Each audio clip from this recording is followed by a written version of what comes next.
तुम्हाला जर कोणी सांगितलं 8 वर्षाची छोटीशी चिमुरडी 36 किलोमीटरचा समुद्र पोहून गेली तर खोटं वाटेल ना? 12 नोव्हेंबर 2000 साली 25 वर्षापूर्वी एक छोटीशी मुलगी गेटवे ऑफ इंडिया इथून समुद्रात उडी टाकते 36 किलोमीटर अंतर पोहून जाण्यासाठी. दुपारी 3 वाजता उडी टाकल्यानंतर कंटिन्युअस 9 तास स्विमिंग केल्यानंतर ती मुलगी 12 वाजता रात्री धरमतर येथे पोचते. ही दुसरी कोणतीही मुलगी नसून माझी सख्खी ताई आहे. ह्या व्हिडिओतून मी तुम्हाला तिची जर्नी दाखवणार आहे.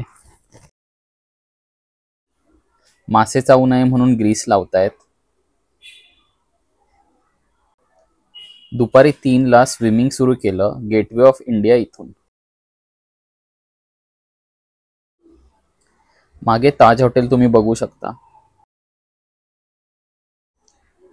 पाणी पिते तरंगत तरंगत. परत स्विमिंग सुरू. मी एन्जॉय करताना.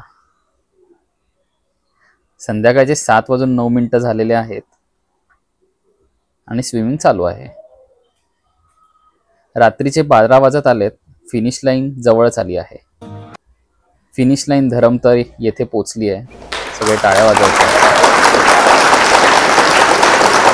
धरमतर बंद होते. रात्री 12 वाजता जर्नी संपली आहे. 9 तासानंतर पहिल्यांदा जमिनीवर पाय ठेवलेली माझी ताई.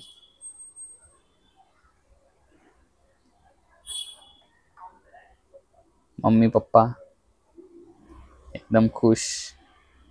ये जिंकली. तिचं नाव आहे रजनी अरुण शेजवळ उर्फ रजनी सुशांत आंबवणे.